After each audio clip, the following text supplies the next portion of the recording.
I'm guilty. He's guilty, y'all. Love after lockup.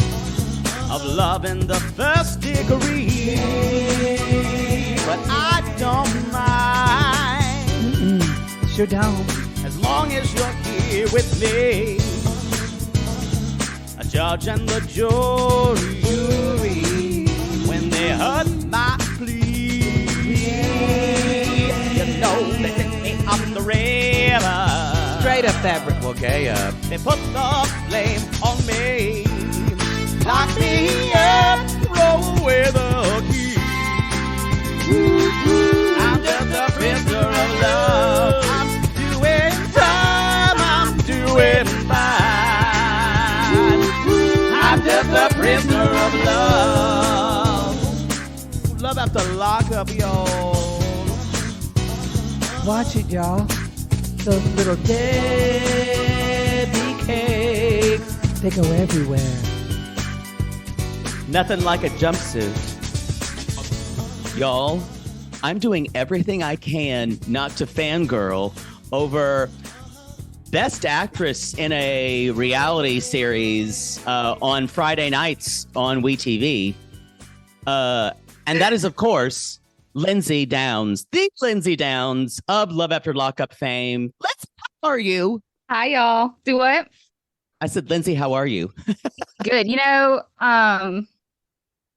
It's been a crazy season. It's been a wild ride. It has been. It's funny been because dramatic for sure. Everybody says, "Oh, she's so acty." The horrible. I would love to be like, yeah, it's crazy. But the horrible thing is, I just have really like big reactions. It's just really natural for me. And the fact that everybody thinks it's acty, I'm like, does everybody think I'm like this? Like, no. think this about me? I think that's who you are, and I love that about you. I'm just like such a big personality, and I react so just all the time. Well, Lindsey, you are what we like to call a drag queen. Maybe you're a woman, but you're a drag. Like we're drag queens. You're like if I see a $5 bill or I see a hurricane coming, I'm gonna scream the same way. And that's just you. You're just a drag queen, and you're just living your drag queen fantasy. You're we are all so Southern. I'm from South Carolina. He's from Oklahoma, which is Southern adjacent. I mean, I'm just more kind of trashy. We're a country, but I'm going to a funeral or a birthday and my cousin doesn't have a shirt on. That's me. So it's funny. I've been seeing people are saying that the longer I'm on this time, the more my accent's coming out. It's because I've been home for over a year. Yeah, but I was in California. They had me locked up in California at the end of my 4-year sentence, and so I felt like I had no accent, and now I'm just like up in the backwoods, down in the holler, over yonder. Exactly. I like to say that Blaine is from Possum Holler, Mississippi. It's a random city I've made up because this is my Blaine, Lindsey. It's so thick. Blaine looks at me after the very first time he was on TV. He looks at me and he says, "Why am I the only person with subtitles?"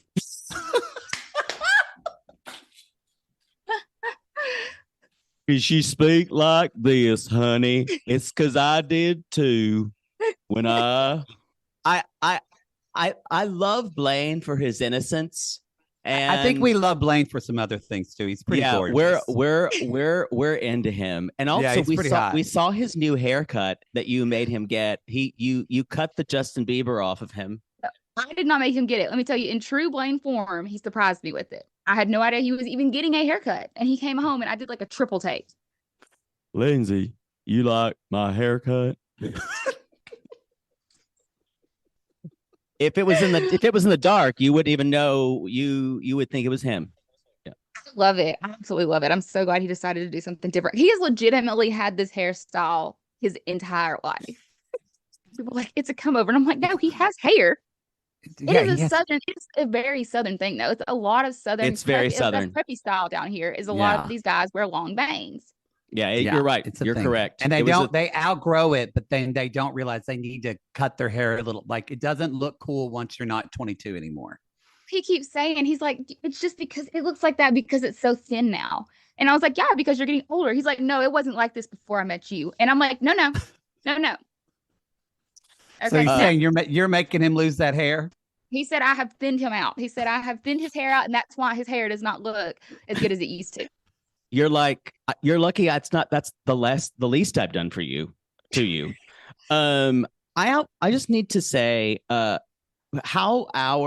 we first talked about you on our first season, I remember thinking, let's go back to Scott, as I always say. I know, really. Why?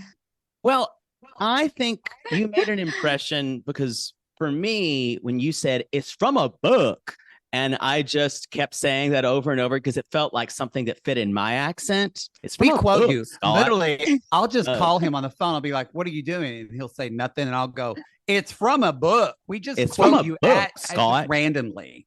Nobody believed me when I told him it was from a book. Nobody believed me. I mean, nobody. Yeah. So you still stand by it today? It was from a book.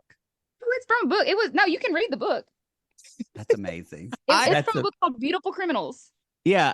I just love the idea that he's so dumb to think you would write down what you were going to do to him.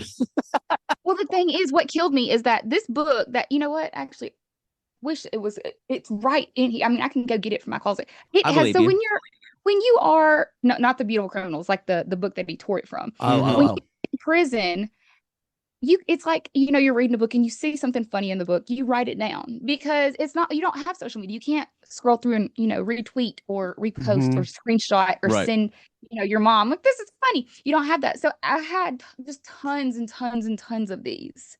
I mean, a book legitimately just packed full of funny quotes, song lyrics that I like, the whole thing. Scott went through this whole book and found the page. Did you realize he made a copy, guys, he made a copy of it. And then when I finally did, he was acting so, he was just being weird as shit. Like, he was just like being like really quiet, like puffy. And I finally said, what is wrong with you? Like, what is wrong with you? He pulls this copy out from under his pillow. I'm like, have you been sleeping with that? Wow. I remembered that scene. Yes. It was like we have said, and I'll say this, like we have said, we understand when we saw you before, we were like, this woman is one of the smartest people we've seen on Love After Lockup, and B, has the potential to run the world. Like, we should be, and you're a little and you're a little terrifying. I was really scared of you your first season, because then your second season I realized, oh, that's just her, and that's how she takes on the world. And she's a natural born leader. People follow her. I'm sure in jail you just cleaned up. You just would have everybody around you, or some bitch would try to hit you and it would be the opposite, but you probably did really well in jail. I flourished in prison. Honestly. I would imagine. I didn't survive. I thrived. And what is that like to go from, to now? I mean, again, this is what's been a good season. We've kind of seen like the buildup of all of that stress on you. It takes a toll after a while. And we saw you kind of, so to me, if you've been watching you for the past seasons, to me, like the blow up, like hitting the garage, that all made sense. Yeah. Because we saw like the arc. But what has it been like for you to go from kind of being able to run people in a prison, then back to normal life? It's been a really difficult adjustment, honestly. Like, you spend so much time in prison and you have this routine and you have the way things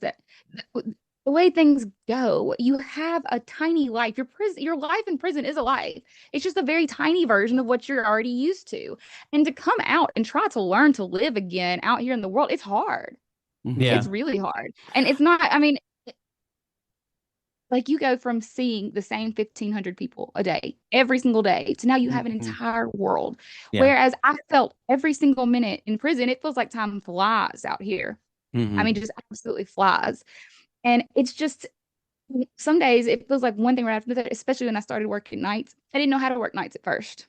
The bigger problem is that nobody else knew how to let me work nights at first. Yes. Because I would get home after working, and next thing I'd hear is, Explain's gonna cook himself something for lunch.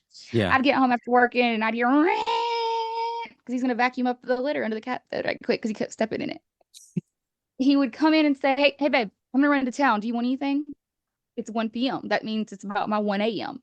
Yeah. Do you want somebody to come in there and be like, hey, it's 3 a.m. I'm gonna run to town. Do you want something? No, you don't want that. I assume he's maybe not the most perceptive individual about sometimes of your wants and needs. You may have to tell him things. I would not put Blaine and perceptive in the same sentence. But he seems, from the show, he seems like a very kind person. And he is. Yeah. And genuine and sweet. Yeah. And a moron sometimes. Like, he just does these stupidest things. Like, who surprises their significant other with a fucking ankle monitor, guys? You know what? Jake did have an ex who's back in prison now. So. Yeah. I've dated him who went to prison before. Jake could have been on Love After Lockup. He could have been on the outside.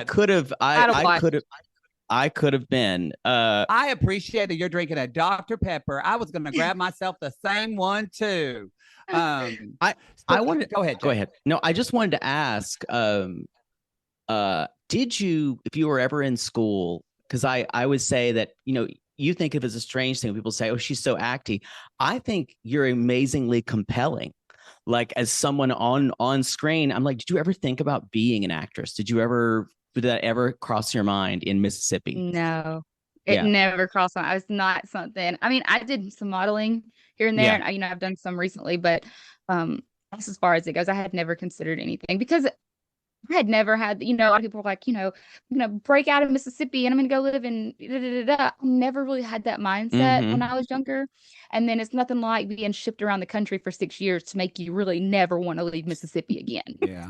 I mean, don't get into it. That'd be the worst thing for your sobriety is to try to be an actor right now. But that is true. So, I mean, even actually both of you and Blaine seems like you just both are so compelling. And Blaine's such a pretty crier. I know we're obsessed with him, but it's going back to, I just want to, we've met one of your other exes. Actually, he surprised us at a live show that we have met Deontay, actually. So that doesn't surprise me because Deontay loves some travel. He loves to do, and that's what I tell people. I tell people all the time. People are like, it's because you didn't want to be with Deontay because he's broke. I'm like, no. Let me clarify this, guys. Deontay is not broke. Deontay makes like 3 times the amount of money I make, legitimately. Deontay has the poorest money management skills of anybody I've ever met in my entire life. If that man makes $1,000 this week, he's spending $2,000 of it. It don't make no sense to me. He has some nice shoes though.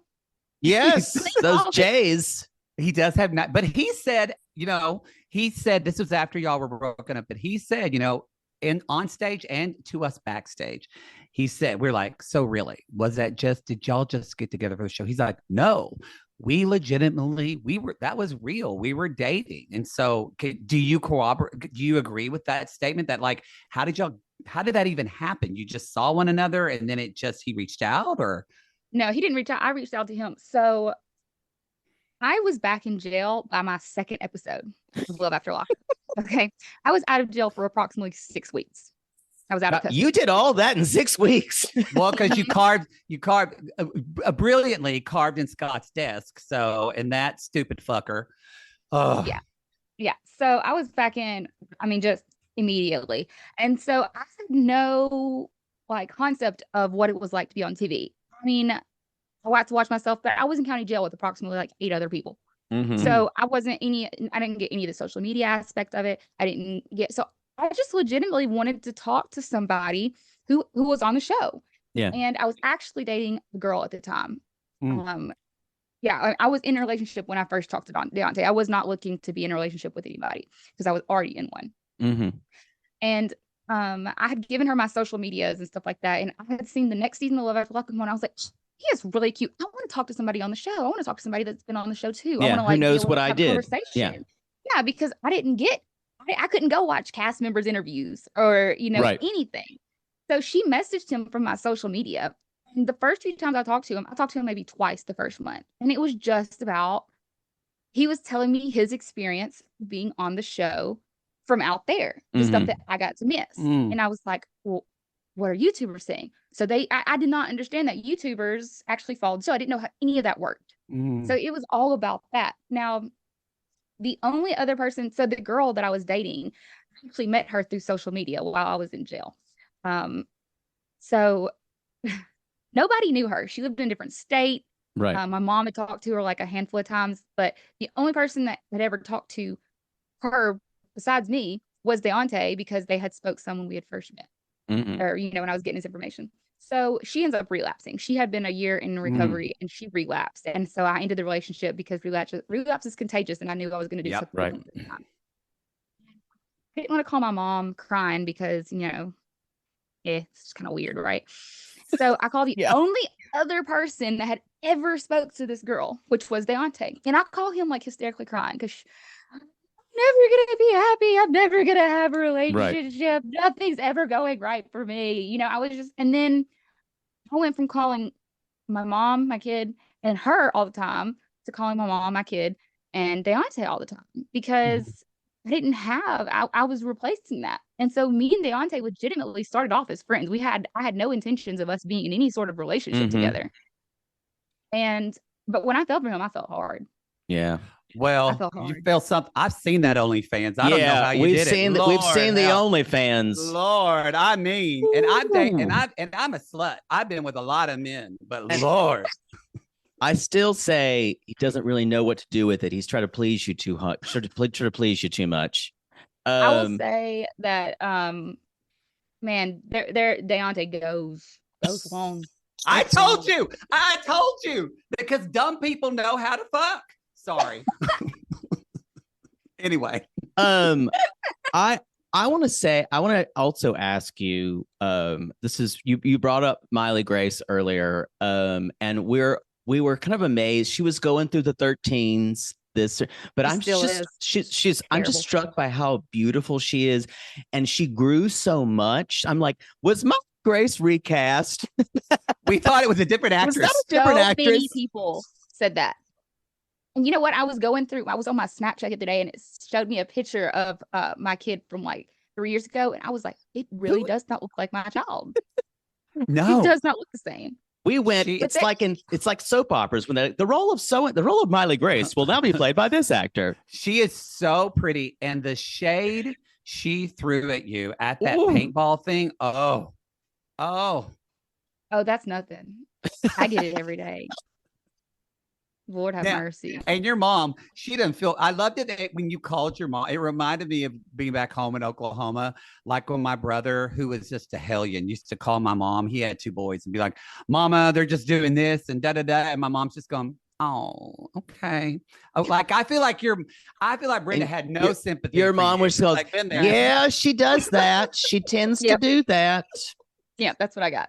Yeah, that is exactly what I got. She basically gave me the I deal with this all the time. Welcome to my world feel. So, because the thing is, mom had called me so many times and said, Miley's attitude. Talk to her about this. But honestly, I had not been seeing it. Okay. Right. She didn't do it around me. I had not been witnessing this, but I wasn't with her every day. My mom was. So when mom called me and stuff, I don't want to say I would take Miley's side. No, I would take Miley's side. She was calling. I said, well, mom, she's 13. And then she called and said that she was acting horrible. I'd be like, well, mom, she's only 13. And mom's like, well, which one is it, Lindsey? Is it she's 13 or is it she's only 13? And so for me, finally getting a taste of that medicine that she's been dealing with, it was almost like a she'll get out of it one day. But you're like, please. It could be a bit. I was a real pill. I want to ask you, is there something about the show or being on the show that you would have never imagined? And do you get recognized in Walmart? I get recognized all of the time. It actually really surprised me because, I'm not really famous. Okay. I didn't actually do anything to get this. I didn't go to school to be an actor. I don't starve myself to be a model. I didn't work myself to death shooting basketballs. I didn't do anything to earn this. So it really surprises me when people want to take pictures and stuff with me. And I think it's so cool. So cool. It is. Yo, I'm on TV for going to jail. Out of everything in the world I could have been famous for, I got famous for going to jail. We're not on TV, but when we do live shows and people want to take pictures with us, I'm like saying, you want a picture with me? I just tell dick jokes all the time. And I mean, I would say though that to see how you develop this resiliency in prison, and then we're able to take that and use that to commit to your sobriety and to being the mom for your daughter that you always wanted to be, and for just trying to make a living and be in the world. I think that's why people relate to you, especially after going through COVID. I think people don't take for granted how hard it is just to pay your bills and eat and make it in the world. And the fact that you had to do that from nothing, coming out of prison. And that's one reason why we love this show, is because, yes, some people don't get us started on the Destinies and the people that do crazy stuff, or Sean that has just babies with everybody, bless Sarah's heart. But there's also the people that, like Sarah, actually, like, are the people that are just trying to come from kind of honestly how our prison system in this country just kind of spits people out there with not really a lot of support. Yeah. And how people have to do this on their own. Doesn't rehab people. So I think you've done a lot. And that's what actually, that is my end goal. I want to make some really big changes in the Mississippi's prison system. Like right now I'm really active in, we're trying to get the needle exchange passed through legislation in our state. I mean, just we in Mississippi, we've got over 18,000 people incarcerated just in the MDOC prison system. Wow. We're spending over $21,000 a year to incarcerate one of those. So one person. My end goal, one person. You're paying 21,000.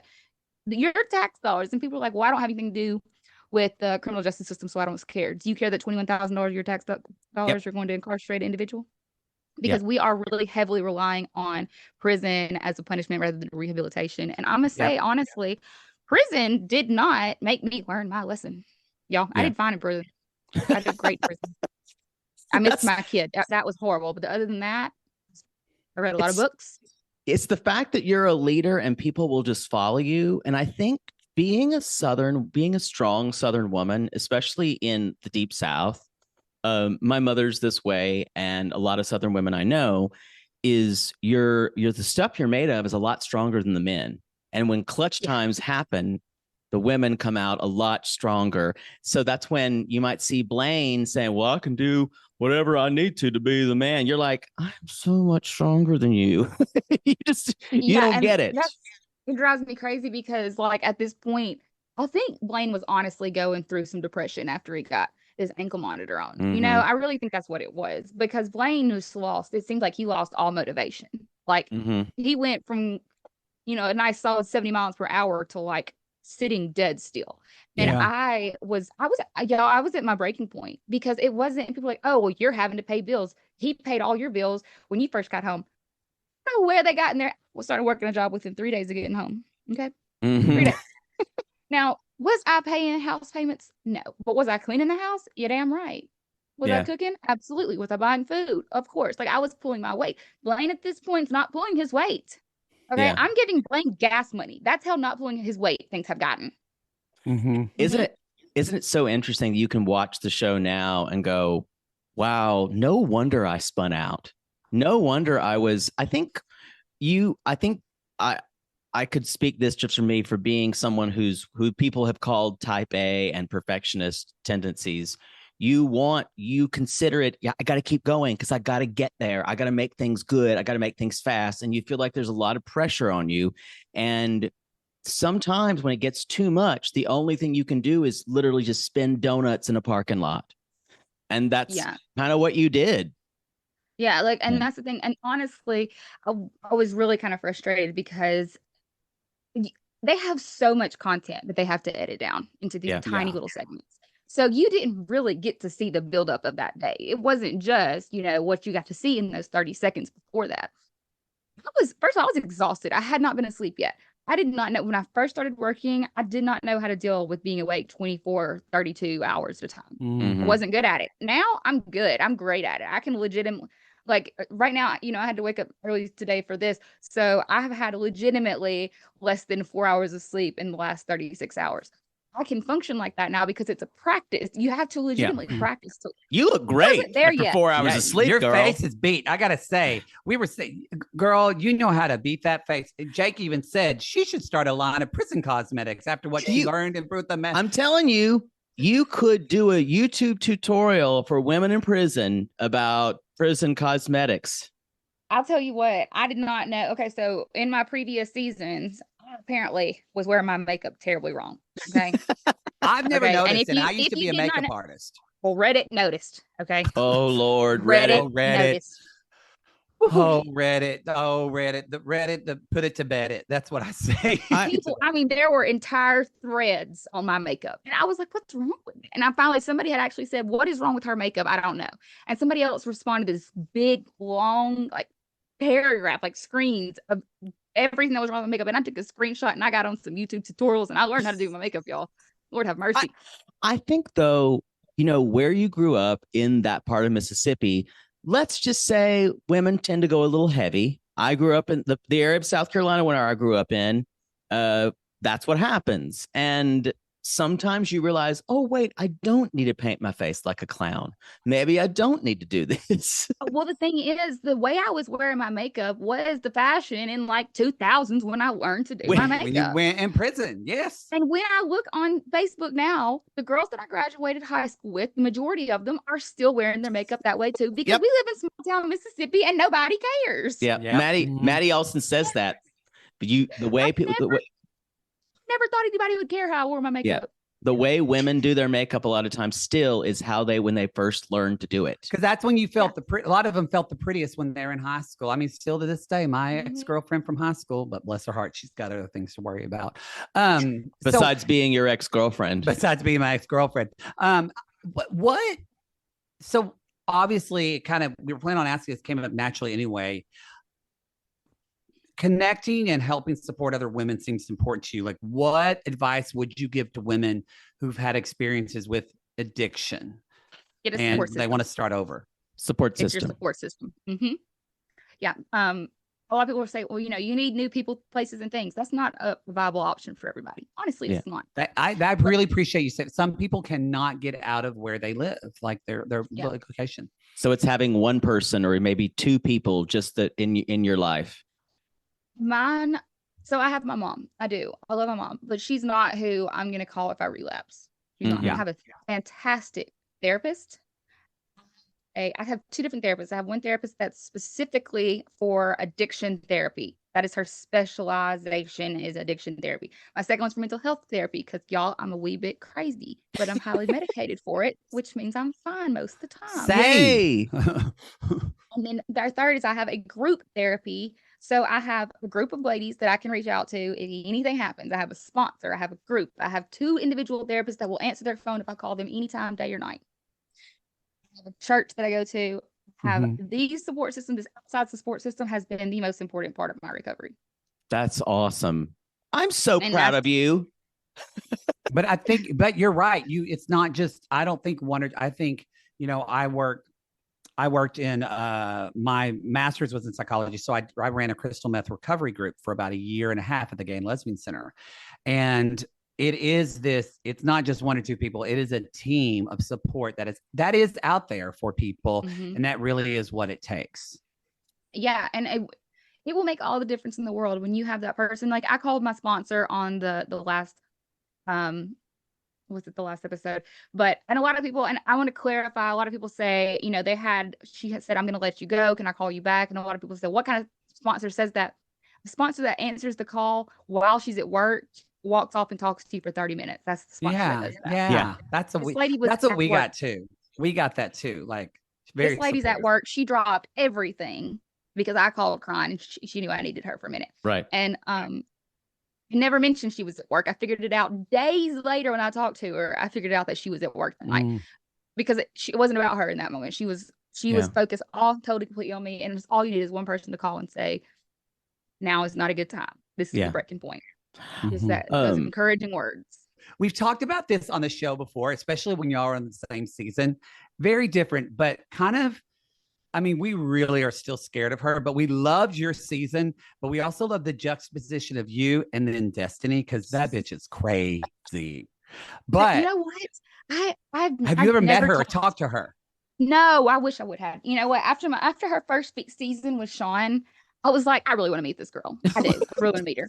Okay. I was like, this girl's fucking hilarious. She's great. Magoo. But and again, I watched her this last season and I'm going, okay, not my favorite no more. She needs she needs to get sober. Yeah, she does. Yeah, that's the most important thing. There's not any cast that I'm like, don't like them. You know, I don't talk negative about cast because I know we're only seeing a portion of the story. Yep. Yeah. And sometimes there's stuff that I'm like, you know, I get frustrated when people won't comment on because they don't know the entirety of it. But you know what? I don't like Destiny. I don't like her. Was she entertaining to watch? Yeah. She scares the shit out of me personally. So it's yeah, she terrifies. Hopefully now things are. Never know what she's gonna say. Yeah. Do. Is there anyone that you would still, before we go, but is there anyone that you would like to meet or talk with from the show that you haven't yet? I actually would like to hang out with like Sarah. I think Sarah would be fun to hang out with. And Cam is funny. Oh, he's a star. So funny. He's hilarious. Yeah, he's really funny. He is hilarious. Like, I think I've just recently found his Twitter and I was like laughing, like out loud laughing. He's got a Twitter. Honestly, that clip from the last episode where he's walking down the stairs saying, "Oh, my mama, I don't want to be a drug lord." Yeah. And she tells him to put his flag up and his teeth out. I must have watched that many times. It's so funny. He just goes, it is my favorite clip from the whole show, myself included. It's why this show is to us. We always say, out of 90 Day Fiance, all the other shows, we always say Love After Lockup is the best show on television because it's the perfect combination of these hilarious moments, but then also these kind of gut-wrenching, tragic moments of people trying to and honestly, most people are like, you were with, like, a lot of people. I like when we first met you, we were like, oh, she's conning Scott. She's conning Scott. And then we come to find out you're getting conned by Scott and his lips. Totally getting conned. Did you know? Okay, fun fact. The picture that Scott sent me when we first started talking was 12 years old. That sounds about right. He got his lips done, right? He got his lips done, right? No, it's some sort of allergy, and it gets worse when he eats certain foods and stuff that's spicy. And instead of just avoiding those foods, his reaction is to, just eat them anyway. Keep going. Yeah, I'm fun. And so it's funny when he eats anything spicy or like certain foods like red food dye, it gets so big, it's like a sausage.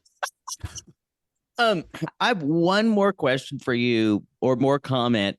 Mad respect for bringing your cats in the car, because you are even the people on our Facebook group says she's a good cat mom. She's taking those cats places. You know, I had some people say that she does not have her cats in a cat carrier. That is so unhealthy for them. That is y'all. My cats are my babies. Okay, they do not like cat carriers. I had to I can't even have it out because they get very anxious when they see it. They don't like them. So we don't. They think they're going to the vet. That's what they think.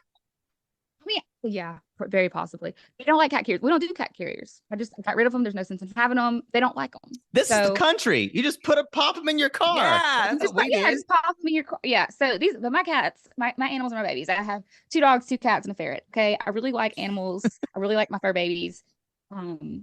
Hopefully my ferret Izzy will get some screen time one day. Yay! Anyway, Lindsey, this was so exciting to talk to you. We could talk to you all day. We know we have limited time, but anyway, thank you for talking to us. I can't wait to see what's next for you. I wish you and I say this sincerely. Normally when I say I wish you all the best, it means fuck off. But I really do wish you all the best. We do. We are stans. I'm a fan. And if you ever decide you want to be an actress one day and you're in a production of Crimes of the Heart or something at a local Mississippi playhouse, let me know because I will see it. And if Blank is ever questioning his sexuality and wants to try out with someone, let us know. Yes. Let a hoe know. You will be the first I call. Hey. To drop the tea. I want to go and see that's something I want to do. Sorry. I need subtitles. He needs subtitles. Thank you, Lindsey. Thanks, guys. Bye. Bye. Bye.